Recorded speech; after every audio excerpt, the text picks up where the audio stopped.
Welcome to Maritime Punk. My name is Jeff Boudreau, and this is episode 1. We're starting big this week. We have Dennis Jagard from 10 Foot Pole. Thanks so much for being here. Oh, thanks for inviting me. I'm glad to be here. Yeah. So tell me about some influences that brought you to the punk genre. Oh, that's a good question. Well, I was raised in my mom was a strict Mormon, so there's always that repression factor of like when you have a lot of rules and had a very strict father, so it tends to make you look for freedom elsewhere, like in your music and other scenes, I think. I don't know, that's just a guess, but um, it seems like a lot of punks were brought up in a repressive atmosphere. Mhm. Like the more repressive the atmosphere, the more likely that people are to kind of look for ways out, little mini rebellions, if you will. So what were some bands maybe locally that got you into that scene? Well, I wouldn't say that local punk bands got me into the scene until I was already in there, but as far as like my formative years, um, I was around music a bit because my family was somewhat in entertainment. Like my dad's father was a sound engineer, and on the side he had a business that was a film and sound company, and we also had stages. So as a kid, I remember going to like some of my first concerts that I went to were punk shows where we were setting up these big wood stages, like for Black Flag in Los Angeles in the '70s. And so it was pretty eye-opening, kind of amazing Mhm. to me to see all these thugs and gangsters. So the punk scene back in those days was a lot more scary than it is now. Like, which is it's a good thing that it's not so scary now. But like there were like some pretty mean, dangerous-looking Uh, people, at least to like a 12-year-old at a Black Flag show. Like they look like the kind of people who were all carrying switchblades and stuff, and Los Angeles, like maybe that was just my perception as a child and surrounded by 1,000 people who didn't want us to tear the stage out while the band was still playing, even though my dad was pretty excited about doing that since they went past the time limit that he had set as the contract stated. But anyhow, and then so once I started trying to play music, I got together with guys and we kind of instantly just started trying to make music, and some of them were into punk stuff, and so I was kind of introduced to different bands through my bandmates, really. Back in those days, so this is like 1982. There wasn't internet. There was you could see music videos, but the most punk thing on there was maybe David Bowie putting out the fire with gasoline, or um, what else was semi-punk back in those days. Like it was pretty rough. Like so I liked music like Black Sabbath or AC/DC or other things that a 12-year-old kid would. But then there was this whole underground scene of punk bands that were not only putting out music but playing at like clubs like in downtown Hollywood that I had never known about until I kind of found out about these secret underground things. And and also their songs are fairly easy to play, so we started playing covers. And also as we started writing music, it seemed like there was a lot of freedom to write, way more so than in other genres. Like in in in the songs we heard on the radio, like there was a lot of just love songs. It was either like rock bands singing about sex, drugs, and rock and roll, or pop bands singing about love. Like it was just like mhm. very narrow subjects. And when I listened to bands like Minor Threat or 7 Seconds or Youth Brigade or Social Distortion, um, even like Fear and stuff, like Fear's writing a song about being in the Camarillo mental institution. And, Yeah. you know, Social Distortion's writing a song about being out on tour in another state of mind, and Mhm. or a song about dropping the atomic bombs being dropped on Japan. Like 7 Seconds had a song about friendship. Yeah. Hey, now got this feeling, something that I never felt before. I know it ain't cool to say this now, but I can't help the way I feel inside. My point being that there was so much freedom. You could write about whatever you want, and that was exciting to me as a kid. Like writing, that I just felt a sense of freedom, and so I started writing songs, and I haven't quit yet. And that Mhm. was more than 40 years ago, I guess, about 40 years ago. And and I still love writing, and I still love the freedom to be able to write what I want. And I haven't had any quote hit songs really. Like I've had songs that did well in the punk scene, but never like heavy radio airplay.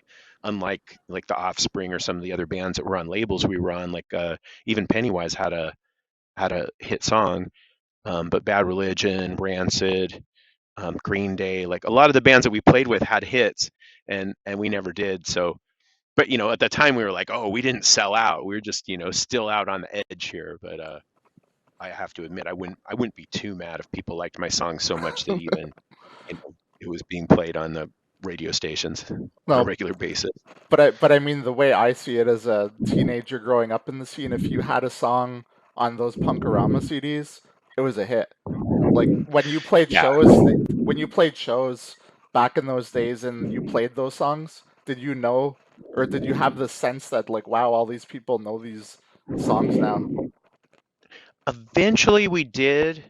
Um, it was kind of a weird thing. It was kind of like at first we didn't expect anyone to know any songs, but then we'd write a song that we thought was really good, like say The Getaway, and then people didn't get it at first. So like because we were playing it before it was really out and people really heard it or knew it, and we are like, this is a great song. You guys should be like, there should be a huge mosh pit or whatever, and people would just be kind of standing there, and so at first we were kind of disappointed, like, wow, we thought that was our best song ever, but nobody cares.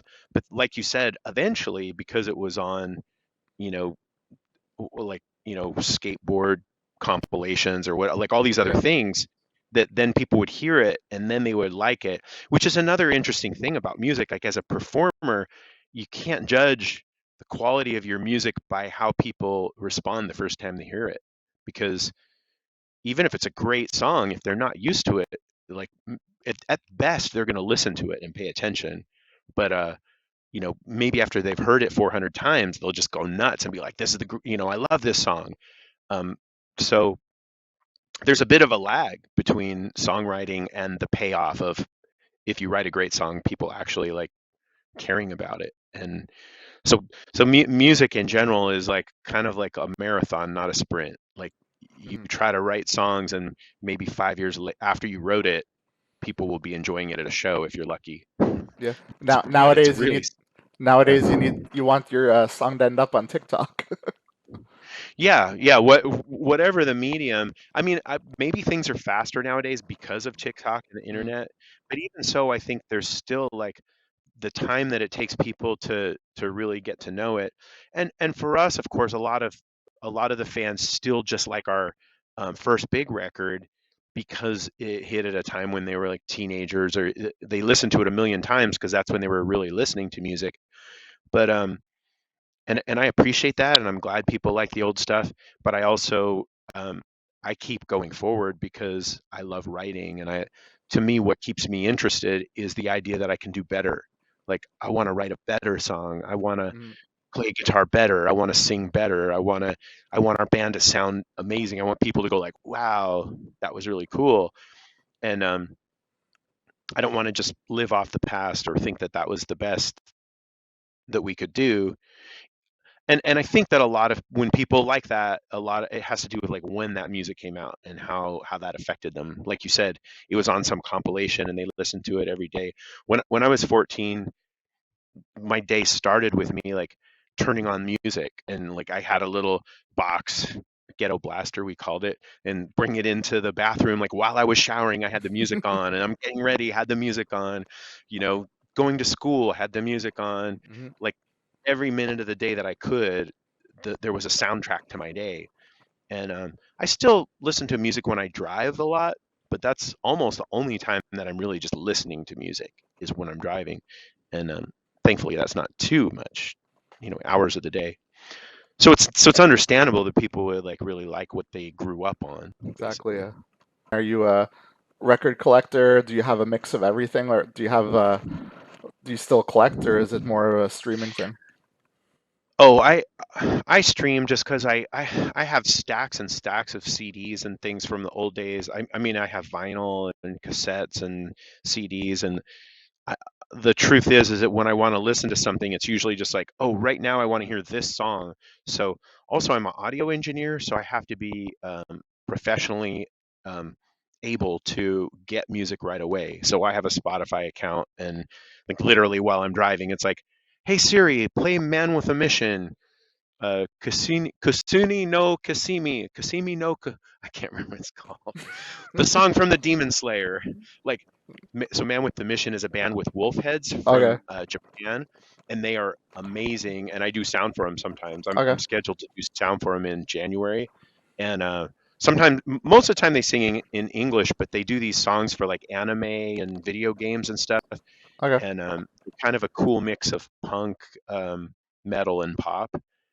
And they wear these giant wolf heads, so they come on stage as wolves. And anyhow, I just that's why I use them as an example. Is like if No, I wanted to get excited while driving, it'd be like, yeah, play Man with a Mission. love it.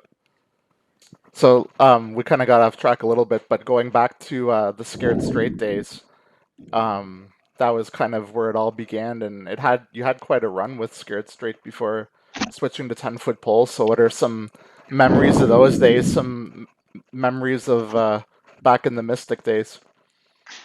Yeah, well, scared. I mean, 10 Foot Pole is Scared Straight. It was the same band. We just changed the name.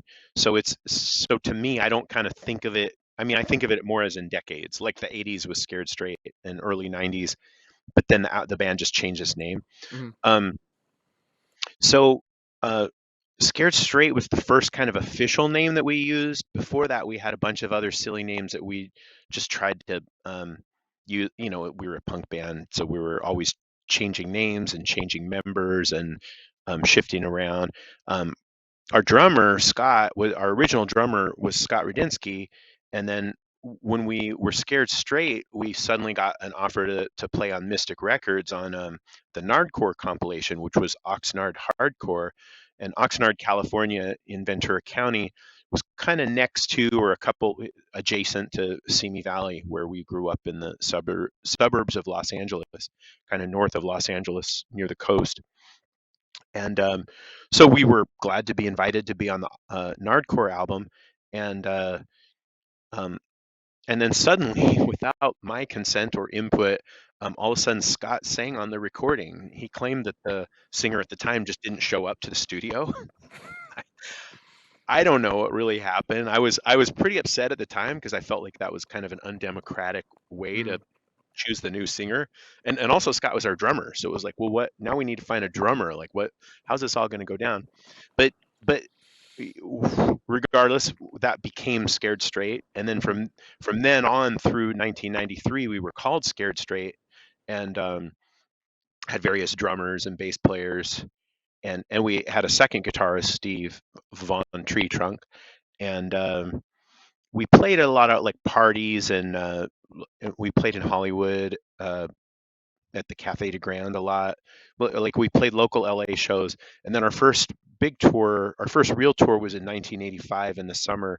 We went out with Ill Repute, and we got across the U.S., and then our equipment and vehicle got stolen in Pittsburgh, Pennsylvania, and we played one more show on borrowed equipment, and some of us wanted to go on, and but some of us decided that was enough, and so that was the end of that one.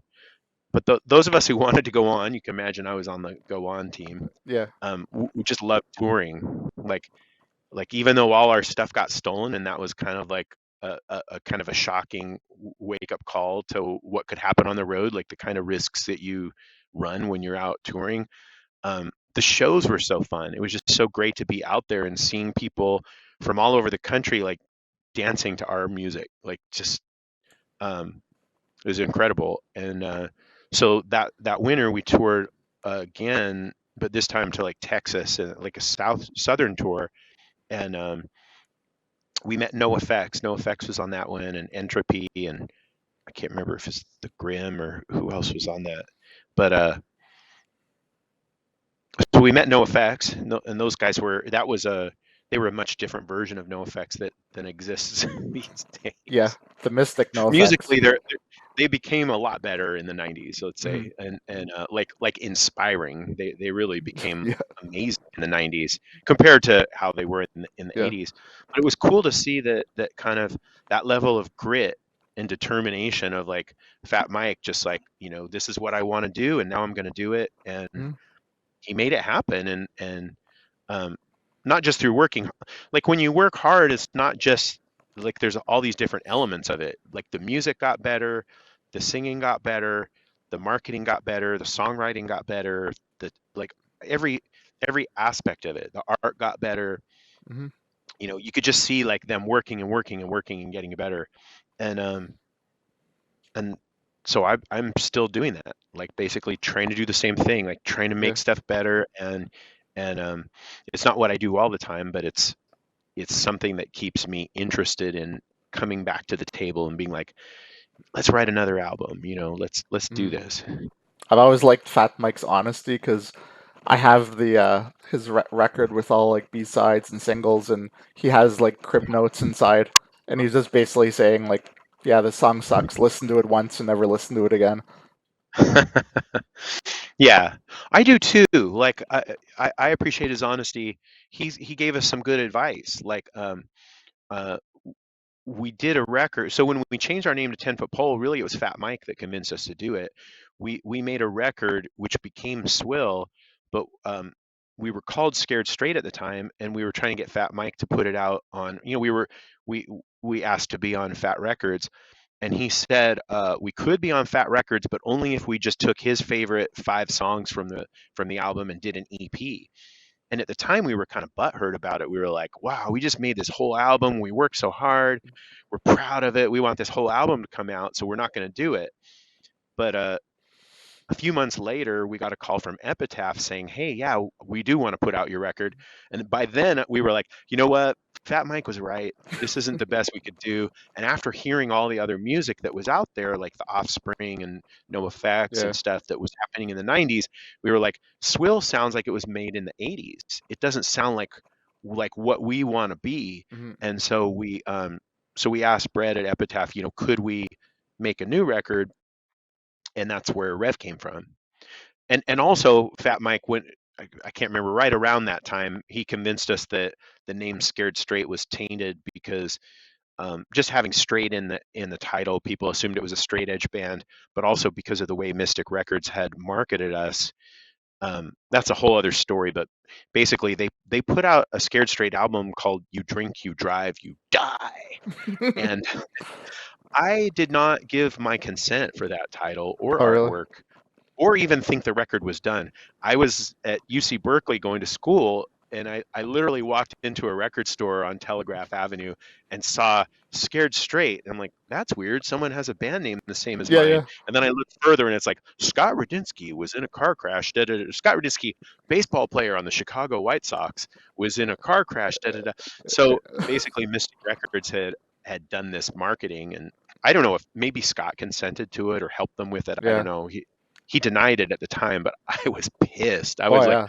because I was like a left leaning college student, like pretty progressive, and here Mm. they had an album that I thought just we sounded like Nazis, like you drink, you drive, we will kill you, And it's like, I mean, nobody's for drunk driving. Like no one's like, yay, drunk driving, kill kids on their highway, but still, I didn't want to be like, don't do drugs like Yeah, Nancy. yeah. I felt like it was too Nancy Reagan, just say no. Anyhow, so that's when we changed our name to 10 Foot Pole. The album that Scared Straight made, the full album, we changed it to Swill, and the first 3,000 that we'd already made, we like crossed out the name and wrote 10 Foot Pole Mm. in there, or put a little 10 Foot Pole sticker, and we went to Europe as 10 Foot Pole, and then we put out the album on Epitaph as 10 Foot Pole, and I'm so glad that Fat Mike told us those things, because I think our career would have gone a whole different way if we hadn't changed our name, or we hadn't like upped the game from Swill to Rev. Yeah. So tell me a bit about how the dynamic changed when Scott Radinsky left, and maybe a bit about the lead up to that, because I always thought it was a cool story, just how a punk rock band could have a professional baseball player, because there was always this thing of like there's jocks and there's punks, and there was very little like crossover from where I was from, Yeah, so it was kind of neat. it it was tricky. Well, yeah, I guess I would say like the background of that was in high school, me and Scott went to the same school, and so he was on the baseball team, and but he did hang out with the punks on the school, like in the punk crowd, and I was on the wrestling team, but I also hung out. Well, I hung out in the punk crowd, but I also hung out with the Mormon kids. I kind of would like, go around, but I just kind of refused to let either of those kind of affect. I don't know. That's why I was in a punk band, was I didn't want to be boxed in. So I did I did get bullied a little bit as a was I in 10th grade by the seniors at the time. I got a little bit of kicked in the head a few times. Um, I had a double mohawk, which we called a doo hawk for a while. And there were these big football players that were after me a couple of times, and they would do silly things like push each other by the lockers and then, crash into you and like pretend like it was an accident. And one of the biggest ones, this really mean, ugly looking guy, they did that once and I knew it was coming, and I was on the edge of a sidewalk on a rainy day, and I kind of stepped aside and put my leg out, and so he tripped and fell in the mud and got like soaked in the mud.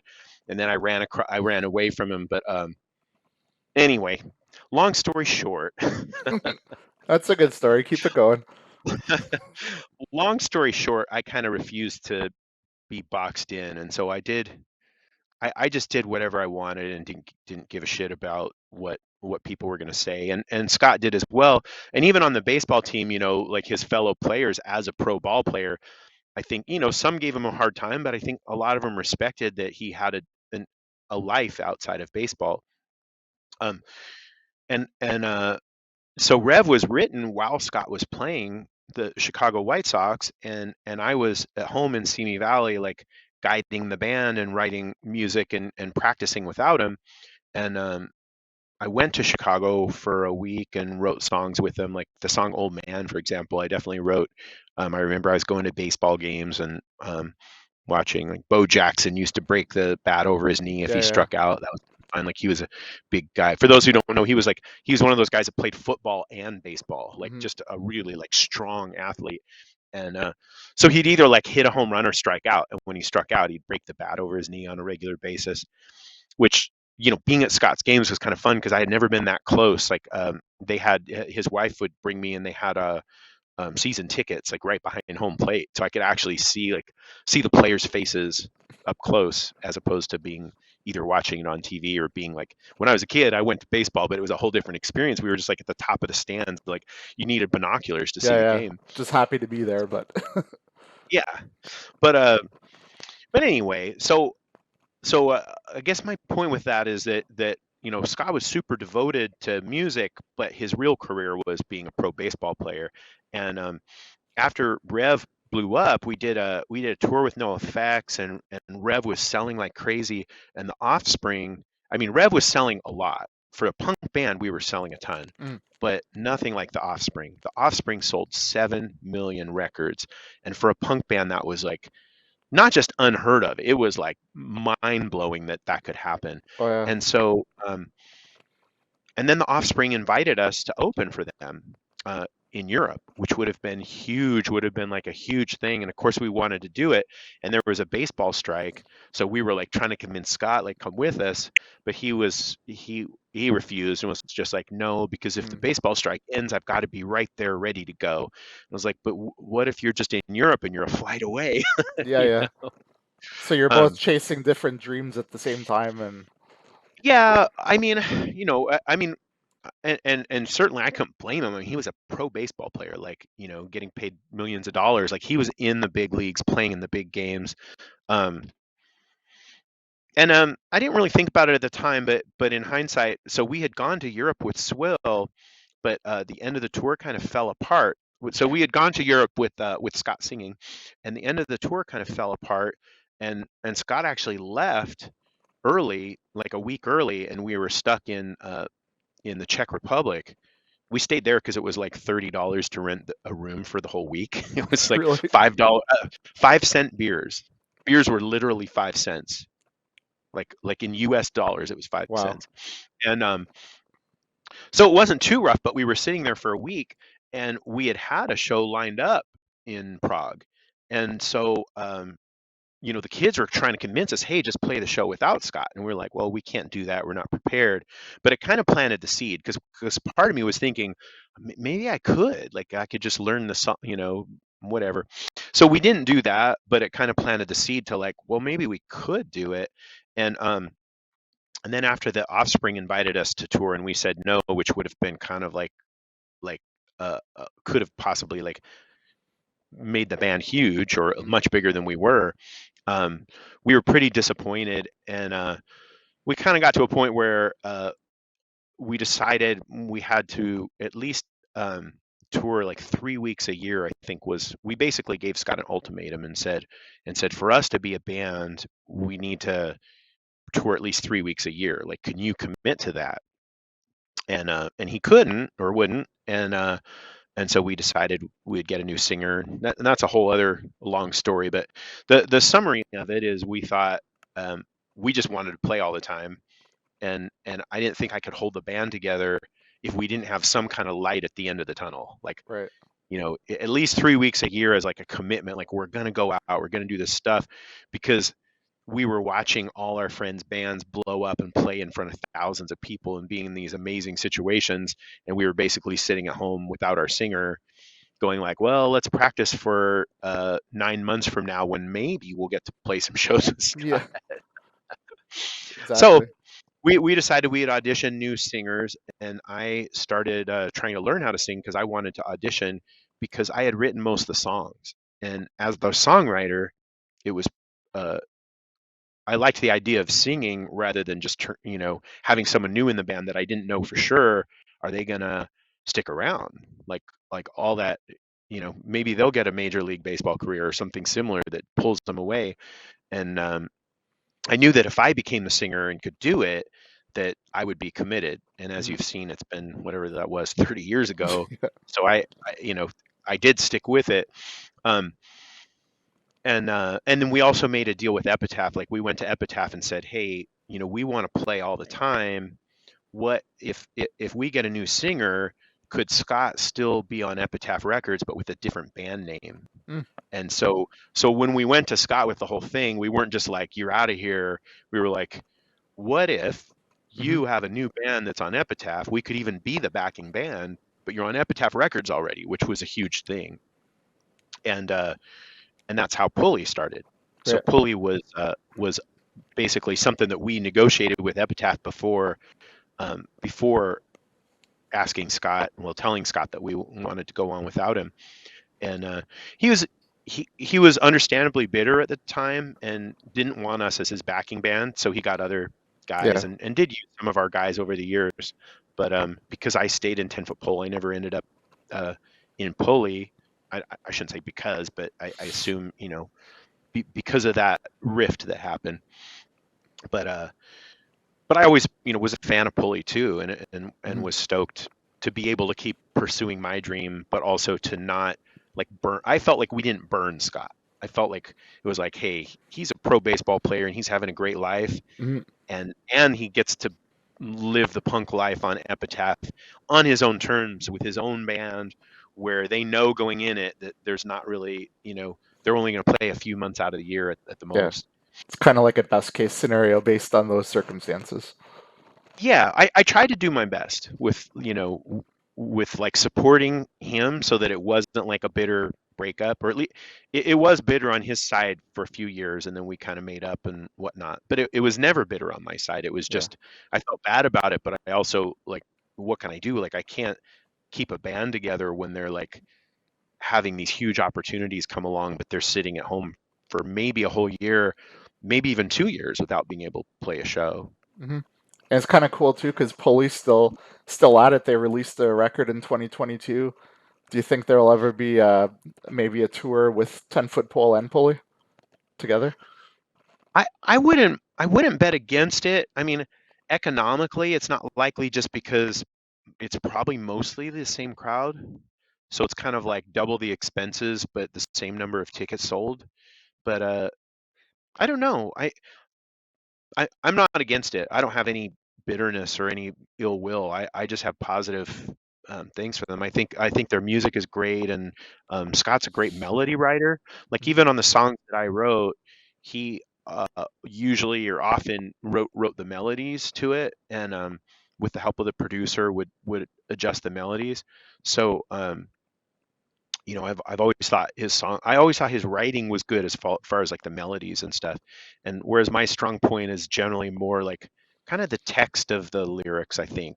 Like my songs tend to be about things that are a little more deep or something. I don't know, not deep is the right word, but um I think, I guess if I had to say it, I would say like my writing's a little more kind of cerebral and poetic, maybe. Hmm. And and uh and I keep going. So I haven't actually heard their new songs. I have no idea. I mean, Yeah. or I don't know who writes for them. Like the first Pulley album was heavily written by Jim Cherry. Hmm. Um, a lot of the songs on the first Pulley record I actually played with Jim Cherry because he was from Simi Valley and we jammed together and one time thought about making music together. And some of the songs that we played ended up on the first, I think it was the first Pulley record. Yeah. So Self-Esteem Driven Engine. I remember this interview a long time ago, where they were interviewing Millencolin, and they were talking about how to them the music was king and lyrics were second, and sometimes they would go to the studio with the song, no lyrics, and they would just jot it down an hour before recording. Like, Wow. and I was just like, I always thought, I mean, most bands, like, that's your message you're trying to convey is through your lyrics and everything, but they, you couldn't tell, because I mean, their songs had some pretty good lyrics sometimes, so I think they just kind of had some Wow. magic in their hat. Yeah, that's amazing. I mean, I guess it makes sense. It seems like Sweden is famous for people writing good melodies, and if a song has a good melody, a lot of times the lyrics will seem good because the melody is so strong that it just makes you want to sing along, and maybe that's the trick to it is I've been approaching it the wrong way this all these years of like got to write this great story and something like and then make the melody like make it sing later. But like bands like ABBA or maybe Millencolin apparently like do melody first and then just plug words into the holes and it works. um, Yeah, but yeah, I mean that's pretty amazing. I always we have tried to change things in the studio before, but it's always for me feels like an intense pressure. Like, wow, I've got to write these words, and what if I don't like them next month? you yeah. know? Do you have any old So, songs that I wouldn't say like make you cringe, but stuff that you're just like, oh, yeah, I'm not for playing sure. that. Oh yeah, for sure. Oh, I do. Oh, for sure, cringe. Yeah. Yeah, I mean, like when I your think life, so. when your career goes decades, people change a Yeah. lot in 30 years. Oh yeah, and to have that recorded and be on your thing like the old Scared Straight stuff and um yeah, but I feel like as a songwriter, like the best way to write is to not worry about what people think and to just, write what comes to mind. But that's gonna for sure have cringe-worthy moments in it. Hopefully, before you put it out, you get have somebody edit it or at least have a chance to. But yeah, like back in the Scared Straight days we just didn't take it very seriously too. Like Mhm. there was basically a box of lyrics that Scott was working out of that I didn't know if he wrote it or there were other people. We had a friend named Rob Demko who used to write little like angry political stuff, and Brian Walsby, our drummer, maybe he wrote stuff too. I don't know. I knew I wrote some stuff, and I didn't know what stuff Scott wrote or which things were like poems that he had just grabbed out of this magical box left by Rob Demko. And but the thing was that Scott's great melody writing could take something that Rob wrote and turn it into a song that was Mhm. fun listening to over and over again. Yeah. So who am I to say? Like, I Yeah. don't know. I just keep trying on my own and write stuff that I'm proud of, and Mhm. yeah, and sometimes something that I think is I'm proud of now, I might cringe about in 10 years, but um, You can't it's think art. that way. You know, Yeah. yeah, if you think that way too much, you kind of censor yourself. And that's also about like sometimes people send me these interviews or send me recordings of shows and stuff, and I try not to watch it because if I see myself on the screen too much, I will start self-censoring. Mhm. And I think that I'm a more interesting person if I'm not too self-conscious Yeah. because Interesting. when you're self-conscious, you start putting up walls like, oh, I better do these proper things and act a certain way. Hmm. And so I might do something that's cringeworthy, but I think that's better than me being safe. Yeah, And it's and better to be true you to know, yourself. yeah, or not just true, but also to be that like flamboyant self that's like, I'm okay to dance in front of people. I'm Yeah, okay to take risks. Because there is a true self that's like, I'm just going to be quiet and observant. But who wants to watch someone who's quiet? I know. And so I kind of feel like I have to I have to be my silly self, but to be my silly self, I can't watch it. Yeah, like it'd be a different world if Blink 182 didn't do songs about grabbing their balls and things like that when they started. Maybe they don't Yeah, enjoy playing those kinds of songs at first, but it was a part of the natural progression to get to where they are, and that's kind of what made them. yeah. Or there's some bumper sticker or something that says "dance like no one's watching," and Yeah. that's how I kind of have to be. I think not I have to be, but I feel like it's more fun if we're not self-conscious and thinking, "Oh, somebody's watching, I better not, you know, step out of line." Hmm. Yeah, exactly. So I'm gonna take you back. I think this is 1997, 98. 10-foot pole played a show in Bathurst, New Brunswick. Nice. Well, we really wanted to get out to Nova Scotia since we wrote a song called Nova Scotia, and was trying to hang out with um, just make our way east of Quebec. Like Quebec was always kind of like the limit, and we tried to push further, and so it was fun to finally actually make it out there in that area, Hmm. and I hope we can go again. It's hard to Yeah, we'd love to have you on the East Coast. yeah, we'd love to be there. A lot of times people write these angry letters. How come you guys never come to my city? Da da da da. And I'd like to assure you that most bands, or at least us, it's not like we're selecting cities with any kind of maliciousness. Like, we'd like to go there, but screw those kids. Yeah. It just doesn't work that way. There was one time when our bass player in the early 90s was like, we're never going to play in Italy again because those guys are thieves. Because when we were loading into a club in Italy, a bunch of kids who we thought were helping us carry our merch and stuff in were actually stealing all the merch out of the Oh, merch. they're just loading it into their van, and you thought you were getting helped. Well, not even their van, into their backpacks and Okay. behind the bushes and all this stuff. And well, we found it. Like we saw a backpack with a 10-foot Mm. pole shirt sticking out, and we were like, hey, did you start selling merch yet? And we're like, where did that shirt come from? And we looked further, and there was like a dozen of them. And then we started looking around, and there were all these backpacks loaded with dozens of 10-foot pole shirts, and there were some like in the bushes outside. And then during the show, we realized that a lot of the kids who were dancing and doing stage dives were the ones that helped us. So it was like our biggest fans were ripping us off, and so our bass player at the time was just smoke was coming out of his ears. I don't know if we're allowed to swear on this, but he was like, Give her. fucking thieves everywhere. I'm never gonna go back to Italy again. We're never playing in Italy again." And of course, I was like, "Hey, calm down. Like you know, you don't want to like." So you played that show Can't that night, cancel. though? We didn't have cancel as a word back then, but basically, like, you can't cancel a whole country because some kids that got out of hand.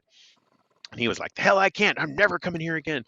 But and that's why we've gone through a lot of bass players over the years. Mm. But I mean, that's one reason. Everyone has different personalities, and some of them aren't really meant to go on tour.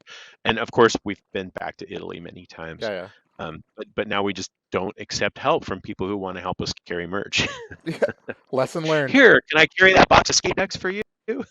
What could possibly go wrong? So the way that we decide where to play Mm. shows is basically we have a booking agent, and different promoters in different cities talk with the agent and say, "Hey, I think we could sell enough 10-foot pole tickets to do a show here." You know, and it has to be when we're already planning on going on tour because the cost of getting somewhere is high. So Yeah. our booking agent sends out feelers going, "Hey, who thinks they could do a 10-foot pole tour, like, sell enough tickets to cover the costs?" And if all goes well, we end up with a route that's not like more than like a 6-hour drive between each show, which is very difficult to do. It's very Hmm. difficult to get like, okay, we need a promoter here and a promoter there and a promoter there. But I just figured I would share that because we always get these angry letters like, oh, how come you never play in Yeah, yeah, Philadelphia or something? It's like, well, we have, but the last time we played there was only 70 people, and in yeah, order to really like play there, there's also got to be a show in New York, and there's got to be a show in Virginia, and there's got yeah. to be a show in Florida. Like it's got You to be a can't whole pack up route. and drive 25 hours for a show and then go back home. Yeah, yeah. No. So it's not like we're sitting there going like, hell no, screw Nova Scotia, we're not gonna play there. In fact, on this tour, I actually tried quite a bit. I was like we just did a show in Rimouski, and I was trying really hard to get like some other shows out east because we were rehearsing here in Quebec City, Mhm. and I thought, well, what if we could make like a loop and go out and hit Fredericton and Yeah. all those other cities that, and the long and short of it was just it depends on the scene. It depends on whether anybody in those areas cares about us and whether there's a promoter willing to take risks. Mhm. So suffice it to say, it's not a personal vendetta against any particular city or country. It really just has to do with kind of Yeah. more of the demographics and economics of whether um, enough people would show up to pay the expenses to get there. Hmm. All right. So now let's kind of talk about the newest album, Winning, recently released, and a brand new video actually just popped in my newsfeed not long ago. Can you tell me about this album? Just a personal note, I think the sound quality and the engineering of it is amazing. It's probably your best I've heard. So, did you have a big Oh, hand in that too? well, thank you. Yeah, my the Winning is my first record as a is my first rock record as the producer and mixer. So I took responsibility for it. In the past, we always had professional producers and mixers, and so a producer's job is basically to tell you no about things, like no, don't do that, that sucks, or no, Mm, yes, do this. And then of course the mixing of just getting the sounds to all sound right. And we didn't talk about it much, but so my alter ego is I'm a sound engineer for live concerts for major artists. Highlights of my career include working with Prince in 2006, 2007, which was the 31-21 era, the Super Bowl. So like major, so I have major experience as a yeah. as a concert engineer. I've done maybe I've done 500 Jimmy World shows as the front of house mixer. I've done about over 300 now Weird Al Yankovic shows. Um, Last year I did a 133 show tour with Weird Al, which is just 6 months straight of being out on the road, for example. And um, so anyway, my point being that like I have audio skills and but the mixing on the road is on at concerts is a whole different thing than mixing a record. And one time Prince asked me, or actually basically gave me advice that I should mix a record because you have to focus on things differently than as a live sound engineer. You kind of do the best with what you got, Yeah. but when you're making a record, it's kind of like there's no excuses. You just do your best. Like you Hmm. make it sound as good as you can, and there's not as many like time limits or limitations that you have on a in a live situation, so you're forced to be even more creative because you have time. Like there's no excuses, it just needs to be great. Yeah. And so the first record I made was during the pandemic. I did a 10-foot pole acoustic record called Simmer Down, which I thought turned out really good. And that was very acoustic guitar oriented. I still had like drums and stuff on it, but because that turned out well, I decided to try with Winning. Was the first time trying like with a full 10-foot pole album of being the producer, which meant that I'm the one who has to say no and yes if something sucks or not, which is hard to do because maybe something sucks and I just don't know it. But I just um, over the years I've had a few times where I disagreed with producers, and so I wanted my chance to like Hmm. try it. Um, and and so far it's been really encouraging. So I'm glad you like it, and um, you never know. Like maybe if there was a different producer on it, the songs would be even better. But I'm it okay with also that. was cool. Yeah. Oh, thank you. It also was cool that I got to like kind of have my vision of it Yeah. and decide like, oh, this part's going on too long, cut it. Here, let's move to the next part. Hmm. Let's put a lot of the songs you'll notice have like a hardcore bridge, and that's kind of a throwback to our 80s. Like a Hmm. lot of the bridges, like in Boogeyman, for example, like Boogeyman's a really poppy song, but then it has this heavy bridge that I consider kind of like hardcore, like 80s hardcore, um, taking us back to the Scared Straight days. Like that's how Scared Straight was, like just kind of heavy and hard, but then fast. And it was fun to have a heavy hard bridge so that people who were in the pit could have like a little bit of a break where they go like to a slower Yeah. tempo. No, And makes sense. yeah, and I always liked that, and I thought, well, on our records, let's do more of that. And Hmm. so um, so winning, like after spending a lot of time with an acoustic guitar doing Simmer Down, Winning was kind of more written with electric guitars, and the other band members, of course, write some of the music as well. So it's not all just my style of writing. Hmm. I think I think I wrote all the lyrics, but different. I try to get other band members to come in with lyric ideas and stuff too. I think Bad Mother Trucker is probably the best example of that. Like we actually took songwriting classes together, and um, there's quite a few of the songs on Bad Mother Trucker the other guys had lyric ideas for, wrote the lyrics for, and but on Winning, you could tell the heavier songs were actually mixed by Scott and written by Scott, and I think there's like three on there, like voice. There's whole and what was the other one? I can't remember now, but you can tell when they're like when Scott wrote them because he also did the guitars on them, and the guitars are like more metal sounding. So there's three or four songs where like the guitars are really heavy, and those are the ones Scott wrote. And then Keith, one of our old guitarists, wrote the last song on there, like a reason, give me a reason to listen to you, and that has kind of his style of guitar playing, and so he played the guitar.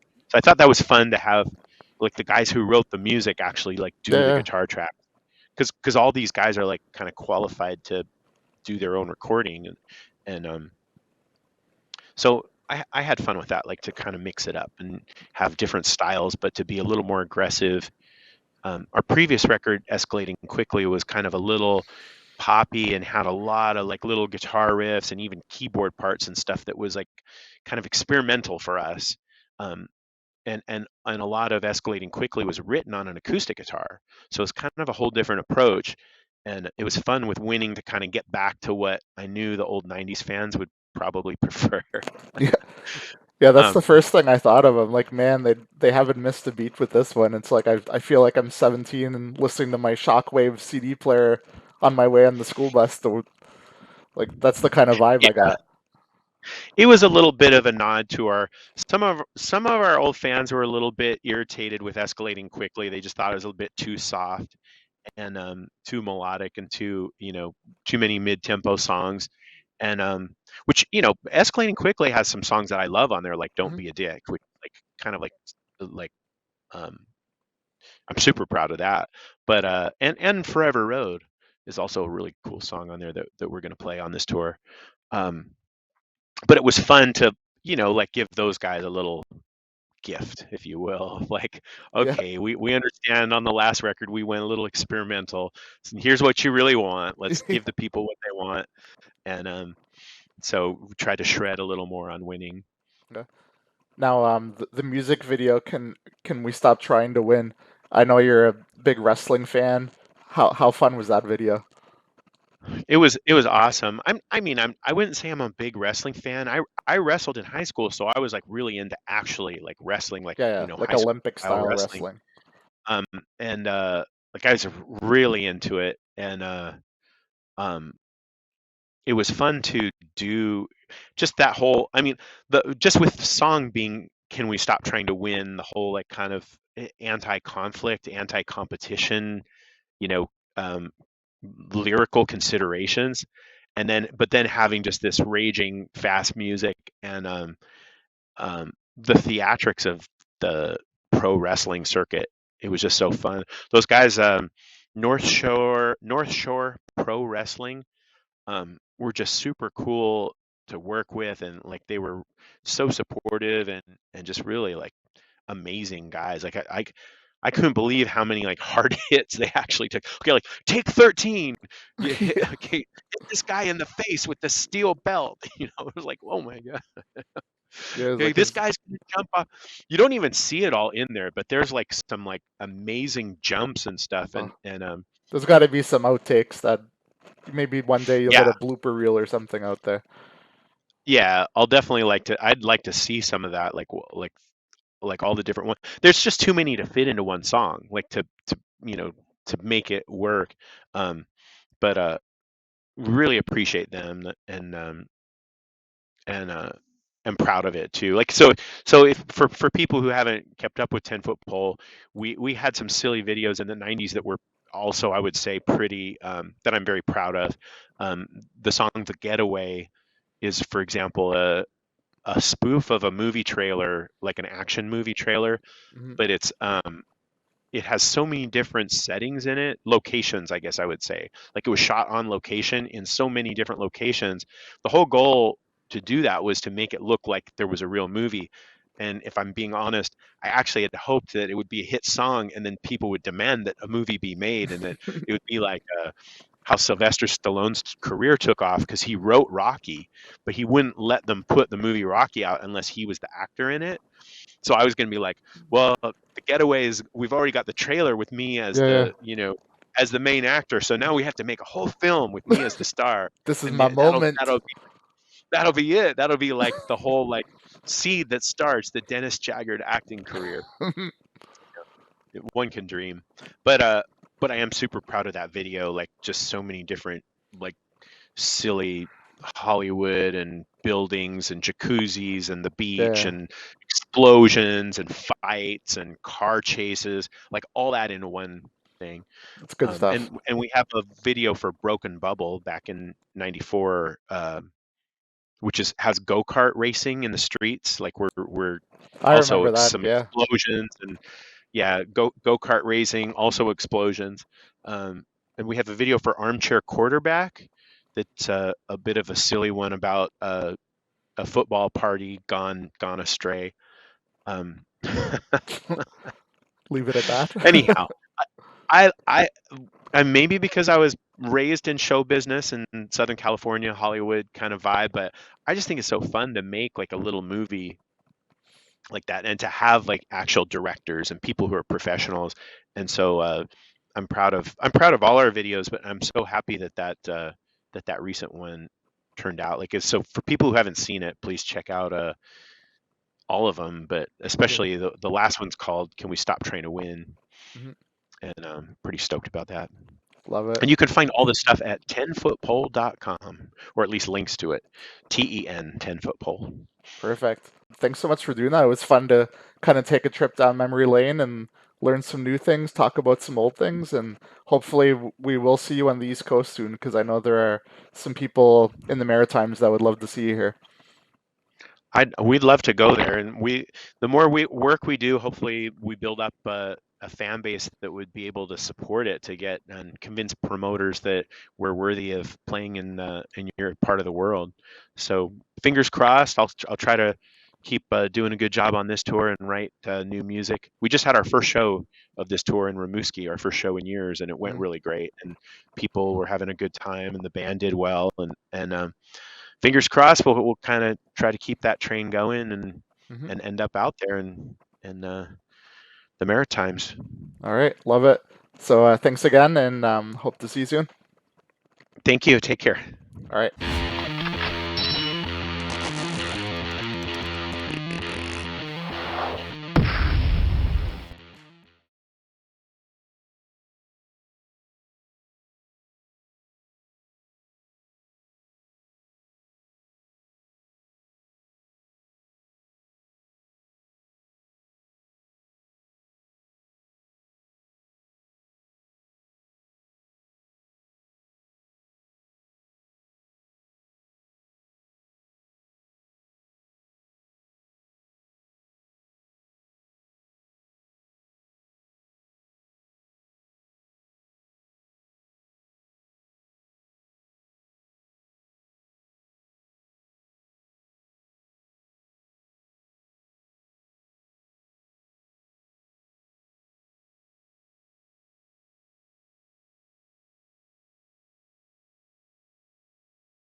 Hi, this is Dennis from 10 Foot Pole. Please check out the podcast with Maritime Punk this Thursday